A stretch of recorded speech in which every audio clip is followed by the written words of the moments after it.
Hello friends, topper ideas में आप सभी का स्वागत है। आज हम लोग करने वाले हैं एक्सरसाइज 8.1 के प्रश्नों को। इससे पहले जो थ्योरी पोर्शन ट्रिग्नोमेट्री का करवाया गया था, उम्मीद करते हैं आप लोग अच्छी तरीके से देखकर समझ लिए होंगे और जितने भी फार्मूला बताए गए थे वो आपको क्या हो गया होगा, याद भी हो गया होगा, क्योंकि वहाँ पे ट्रिक के माध्यम से फार्मूला को बताया गया था। ठीक है, तो चलिए आज हम लोग करते हैं एक्सरसाइज 8.1 के प्रश्नों को। तो सबसे पहला क्वेश्चन क्या है दोस्तों, यहाँ पे दिया हुआ है कि एक ट्रायंगल है ABC, जिसमें बोला है कि बी पे समकोण बनाया गया है। उसके बाद बोला कि A B is equal to क्या है, 24 सेंटीमीटर है, और B C is equal to क्या दिया हुआ है, 7 सेंटीमीटर। उसके बाद आपसे वैल्यू पूछ रहा है साइन ए कॉस ए और साइन सी कॉस सी का। तो हम क्या करेंगे दोस्तों, सबसे पहले हम ए सी निकालेंगे। तो चूंकि हमारा होता क्या है मेरे भाई, पाइथागोरस थ्योरम से ए सी स्क्वायर इज इक्वल टू, अगर देखेंगे तो ये सबसे बड़ा है ना, तो ए सी स्क्वायर बड़ा है, तो ये दोनों छोटा छोटा वाला का क्या हो जाएगा, जोड़ हो जाएगा। तो ए बी का स्क्वायर करेंगे और प्लस में क्या करेंगे दोस्तों, बी सी का स्क्वायर करेंगे। ठीक है, बी सी का स्क्वायर।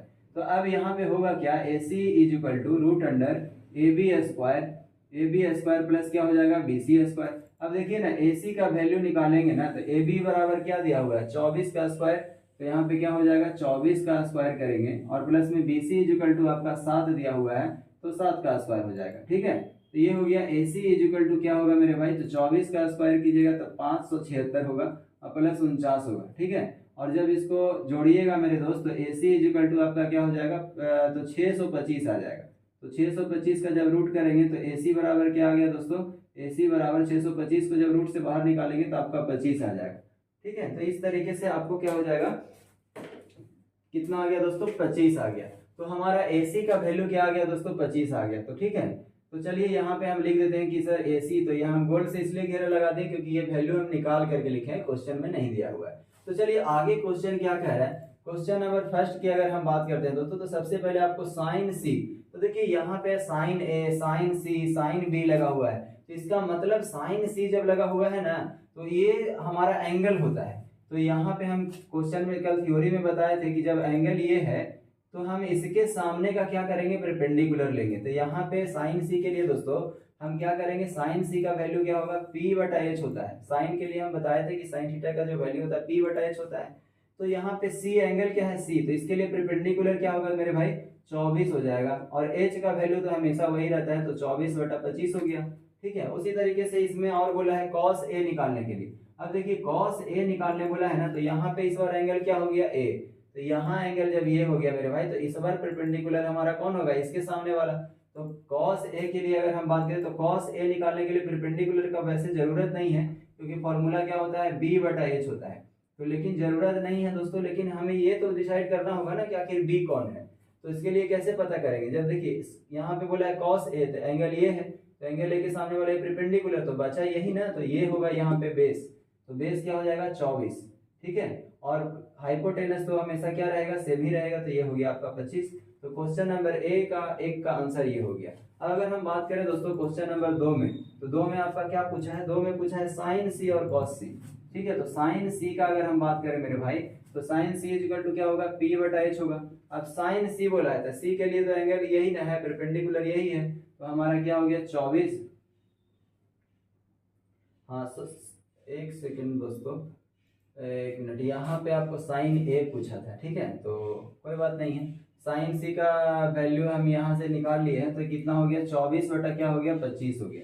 अब यहाँ पे अगर हम साइन ए का अगर हम बात करेंगे, पहला नंबर में साइन ए था, क्वेश्चन लिखने में थोड़ा गड़बड़ हो गया था, तो पी बटा एच होगा। तो साइन ए, तो ए के लिए एंगल क्या है दोस्तों, ये है हमारा, तो एंगल ये परपेंडिकुलर होगा, तो ये क्या होगा, परपेंडिकुलर। तो यहाँ पे क्या करेंगे, 7 कर लेंगे। ठीक है, तो क्या हो जाएगा आपका 7 हो जाएगा, और उसके बाद हाइपोटेनस तो ठीक ही रहेगा, अब कोई दिक्कत नहीं है। अब देखिए दूसरा में क्या पूछा है, साइन सी और कॉस सी। तो कॉस सी के लिए अगर हम बात करें दोस्तों, तो क्या होगा, बी बटा एच होता है। तो देखिए ना, सी है ना एंगल में, तो सी है मेरे भाई, तो सी के लिए क्या हो जाएगा, सी का सामने वाला परपेंडिकुलर, और तो सामने वाला ये परपेंडिकुलर, तो ये हमारा बेस, और बेस ही तो लेना है, तो बेस लेना है मेरे भाई। तो यहाँ पे कितना हो जाएगा, 7, और हाइपोटेनस क्या है, 25, तो आपका ये 25 हो गया। तो उम्मीद करते हैं दोस्तों ये क्वेश्चन नंबर 1 का जो भी है आपको समझ में आया होगा। ठीक है, तो एंगल को आपको ध्यान रखना, जैसे साइन ए है तो यहाँ पे एंगल ए है, कॉस ए है तो एंगल ए है, साइन सी है तो एंगल सी है, कॉस सी है तो एंगल सी है।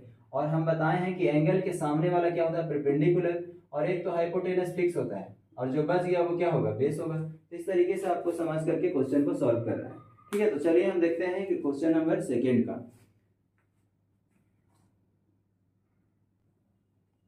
अब देखिए क्वेश्चन नंबर सेकंड में क्या कर रहा है, एक आकृति दिया हुआ है 8.13, ठीक है, तो ये आकृति को हम यहाँ पे बना लिए हैं। ठीक है, उसके बाद कह रहा है कि tan p minus cot R का वैल्यू क्या होगा।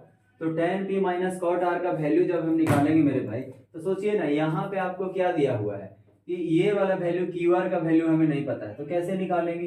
तो पाइथागोरस थ्योरम का यूज करेंगे। हमें पता है कि ये हमारा सबसे बड़ा साइड है, तो हम लिखेंगे क्या कि सर पी आर का स्क्वायर बराबर क्या होगा, तो पी क्यू का स्क्वायर होगा, पी क्यू का स्क्वायर प्लस में क्या होगा क्यू आर का स्क्वायर, तो क्यू आर का स्क्वायर हो गया। ठीक है, अब जरा सोचिए ना पी आर बराबर क्या दिया हुआ है, हमें निकालना क्या है दोस्तों क्यू आर ना, तो क्यू आर निकालना है तो एक काम कीजिए, क्यू आर को इस तरफ हम एक ही साइड में इसको अकेले छोड़ देते हैं, तो क्या हो जाएगा Q R square is equal to क्या हो जाएगा दोस्तों, अब Q R square is equal to क्या हो जाएगा, ये बड़ा में से क्या करेंगे इसको घटाएंगे, तो पी आर स्क्वायर माइनस क्या हो जाएगा पी क्यू का स्क्वायर।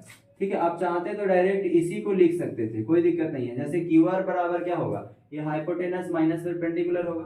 ठीक है, तो Q R square is equal to क्या होगा पी आर स्क्वायर और उसके बाद फिर पी आर स्क्वायर माइनस में पी क्यू का स्क्वायर हो गया। ठीक है, तो ये चीज आपको समझ में आ रहा होगा इजीली, हम इतना उम्मीद करते हैं।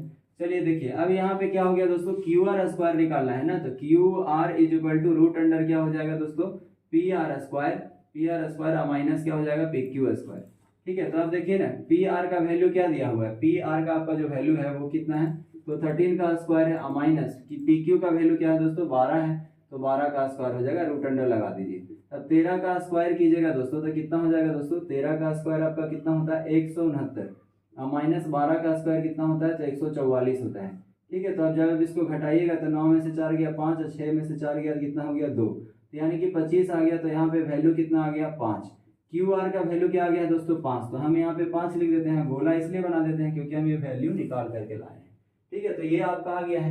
अब देखिए tan p, बार बार बताए हैं कि ये tan p लगा हुआ है, तो p हमारा एंगल है, तो एंगल हमारा p है मेरे भाई, तो इसके सामने वाला परपेंडिकुलर होगा। तो इस बार हम tan p का वैल्यू क्या होता है फॉर्मूला p बटा b होता है। ठीक है, और अगर हम बात करें माइनस cot r का अगर निकालना है तो cot r, तो इसके हिसाब से अच्छा एक मिनट एक काम कीजिए, पहले इसको हम सॉल्व कर लेते हैं। tan p का वैल्यू क्या होता है दोस्तों, tan p का फॉर्मूला क्या होता है, हम जानते हैं कि सर p बटा b होता है, तो इसके लिए आखिर p कौन होगा, इसको कैसे डिसाइड करेंगे। तो हमारा एंगल p है, तो p के सामने क्या है दोस्तों ये है 5 है, तो 5 हमारा क्या होगा परपेंडिकुलर, तो पहले तो परपेंडिकुलर लिखना है, तो 5 हो गया। ठीक है, और उसके बाद हम क्या करेंगे p बटा b होता है, तो b हमारा क्या बचा ये तो 12, तो 12 हो गया। अब माइनस है तो माइनस, अब इस बार कॉट आर लिखना है, तो इस बार एंगल कौन होगा दोस्तों, एंगल हमारा आर होगा, तो आर के सामने वाला परपेंडिकुलर होगा। तो कॉट का क्या होता है दोस्तों, कॉट का फॉर्मूला आपको पता होना चाहिए b बटा p होता है, तो पहले हम b लिखेंगे फिर p लिखेंगे, तो p हमारा क्या हो गया 12, तो 12 को नीचे लिखेंगे और फिर बच गया ये ना, तो 5 बटा 12 हो गया। समझ रहे हैं बात की नहीं समझ रहे हैं, तो ये चीज आपको हो गया। ठीक है, तो क्या हो गया दोस्तों, हम यहाँ पे कॉट आर लिखना था, तो देखिए आर का आर ये हमारा एंगल है, तो सामने वाला क्या होगा परपेंडिकुलर। ठीक है, सामने वाला क्या होगा परपेंडिकुलर, और ये क्या हो गया बेस। ठीक है, तो ये क्या हो गया बेस। अब हमें फॉर्मूला क्या होता है बेस बटा परपेंडिकुलर, तो बेस हमारा ये है। ठीक है, और परपेंडिकुलर क्या है 12 है, तो लिख दिए। अब देखिए 5 माइनस 5 में से 5 बटा 12 माइनस 5 बटा 12, जब आप एलसीएम लीजिएगा 5 में से 5 घट जाएगा, तो आपका क्या हो जाएगा दोस्तों तो 0 हो जाएगा, तो इसका आंसर क्या आ जाएगा 0 आ जाएगा। ठीक है, उम्मीद करते हैं आपको अच्छी तरीके से समझ में आया होगा। चलिए क्वेश्चन नंबर 3 को देखते हैं। अब देखिए दोस्तों क्वेश्चन नंबर 3 में क्या है, तो दिया हुआ है कि साइन ए का वैल्यू है, तो देखिए साइन ए का वैल्यू दिया हुआ है ना, तो आप लिख लीजिए कि साइन ए बराबर क्या है मेरे भाई, तो 3 बटा 4 है, तो 3 बटा 4 लिख लिया। अब आपसे क्या पूछ रहा है, तो पूछ रहा है कि सर कॉस ए का वैल्यू क्या होगा, ये पूछ रहा है, उसके बाद tan ए का वैल्यू पूछ रहा है, तो निकाल लेंगे इजीली। पहले क्या करना है दोस्तों, तो देखिए साइन ए का वैल्यू दिया है 3 बटा 4, इसका मतलब है कि साइन का फॉर्मूला क्या होता है p बटा एच, तो इसका मतलब है कि हमको p का वैल्यू 3 है और h का वैल्यू 4 है, तो हम एक ट्रायंगल फटाफट समकोण त्रिभुज एक बनाएंगे, और हम क्या करेंगे दोस्तों परपेंडिकुलर की जगह पे 3 रखेंगे और हाइपोटेनस की जगह 4 रखेंगे, और इसका वैल्यू सबसे पहले क्या करेंगे निकाल लेंगे। तो a दिया हुआ है दोस्तों, तो हमें क्या करना है कि a यहाँ पे लेना है, क्योंकि हम इसके हिसाब से ही परपेंडिकुलर सामने वाला लिए हैं। ठीक है ना, तो a हो गया, b हो गया और c हो गया, बाकी आप किसी को कुछ भी रखिए कोई दिक्कत नहीं होने वाला है। ठीक है, तो चलिए अब हम क्या करेंगे दोस्तों, यहाँ पे इसको निकालना है, तो इसको निकालना है मेरे दोस्त। तो ये हमारा क्या है, बेस है ना, तो बेस इज इक्वल टू क्या होता है, तो हम जानेंगे कि sir base is equal to जो होगा ना वो हाइपोटेनस का स्क्वायर माइनस परपेंडिकुलर का स्क्वायर। तो बी इज इक्वल टू क्या होगा मेरे दोस्त, तो एच का स्क्वायर कितना है, 4 है, तो 4 का स्क्वायर माइनस बी का स्क्वायर यानी 3 का स्क्वायर, और फिर लगाना पड़ेगा रूट। ठीक है, ये स्क्वायर में था, अब रूट लगाना पड़ेगा, तो 4 4 16 माइनस 9 करेंगे तो 16 में से 9 गया मेरे दोस्त, तो कितना हो गया, 9 7 16 होता है ना, तो रूट अंडर आपका क्या बचेगा, 7 बचेगा। 16 में से 9 गया तो 7 हो गया, तो रूट अंडर 7 आ गया आपका, आ गया, यानी कि बी का जो वैल्यू आया है बेस बराबर क्या आ गया, तो हम कहेंगे कि सर बी का जो वैल्यू आया है बेस का वो कितना है, रूट अंडर 7 आया है। ठीक है, क्या ही दिक्कत है। अब देखिए पी का वैल्यू आपको क्वेश्चन में ही दिया हुआ था, पी इज इक्वल टू क्या था दोस्तों, तो 3 था, और एच इज इक्वल टू हम लोग क्या निकाल लिए थे, तो 4। तो ये यहाँ से हमें पता चला था 2 वैल्यू। अब हमें कॉस ए निकालना है, तो कॉस ए है तो सब में ए है, तो यही हमारा एंगल है, तो कोई दिक्कत होने वाला नहीं है, हमको कुछ सोचना नहीं है। अब देखिए कॉस ए का वैल्यू क्या होता है, बी बटा एच, यही होता है। टेन ए का वैल्यू क्या होता है, पी बटा बी होता है। ठीक है, तो कॉस ए का वैल्यू बी बटा एच, तो बी का वैल्यू क्या है दोस्तों, रूट 7 है ना, तो रूट 7 लिख दीजिए, और एच का वैल्यू क्या है, 4 है, तो 4 लिख देंगे। उसी तरीके से पी का वैल्यू निकालेंगे, पी का वैल्यू क्या है दोस्तों, 3 है, तो 3, और बी का वैल्यू क्या है मेरे भाई, तो रूट 7 है, तो रूट 7 लिख दिए। तो यही आपका क्या हो गया दोस्तों, आंसर हो गया।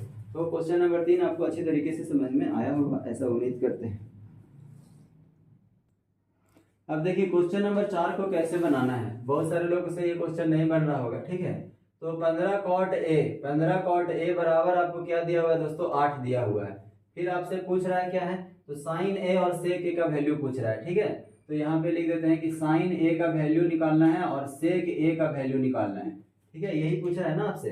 तो सबसे पहले देखिए इस तरह के क्वेश्चन जब आपको दिया हुआ है तो इसी से क्या करना है, कुछ टर्म को निकालना है। तो कॉट ए का वैल्यू क्या हो जाएगा, तो 8 है, और इधर देखिए दोस्तों ये क्या है, आपको इधर गुना में है तो इस तरफ जाएगा तो भाग में हो जाएगा, तो 15 बटा 8। अब देखिए ना कॉट ए का फॉर्मूला क्या जानते हैं आप, कॉट थीटा का फॉर्मूला जानते हैं कि सर हमारा जो बी बटा पी होता है, टेन का उल्टा होता है, टेन का होता है पी बटा बी, तो इसका क्या होगा, बी बटा पी।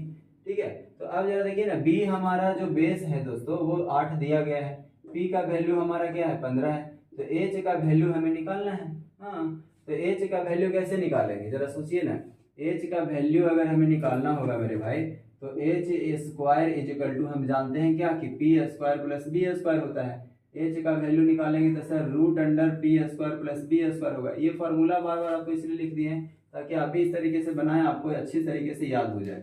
ठीक है, क्योंकि फॉर्मूला पे ही सारा एक्सरसाइज टिका हुआ है मेरे भाई। अब देखिए 8 का स्क्वायर करेंगे दोस्तों, तो 8 का स्क्वायर होगा प्लस में क्या हो जाएगा, 15 का स्क्वायर, तो 15 का स्क्वायर कर दीजिए, क्या ही दिक्कत है। तो एच का वैल्यू क्या होगा, 8 गुना 8 करेंगे 64 होगा, 15 गुना 15 225 होगा मेरे भाई।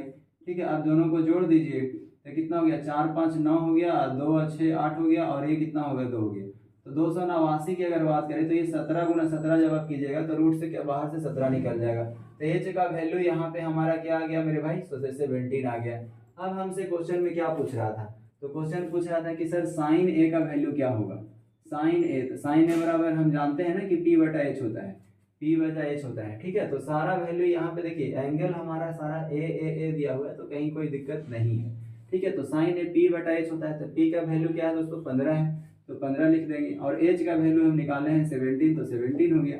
फिर पूछा था आपसे सेक ए का वैल्यू, तो सेक ए का क्या जानते हैं कि सर एच बटा बी होता है ना, कॉस का उल्टा होता है, एच बटा बी होता है। तो सेक ए का वैल्यू आपका क्या हो जाएगा मेरे भाई, तो एच बटा बी है तो क्या हो जाएगा, एच का वैल्यू 17 है तो हम 17 लिखेंगे, और बी का वैल्यू क्या है दोस्तों 8 है तो 8 लिखेंगे। तो ये आपका क्या हो गया, आंसर हो गया। आपको अच्छे तरीके से क्वेश्चन नंबर 4 भी समझ में आया होगा, ऐसा हम उम्मीद करते हैं।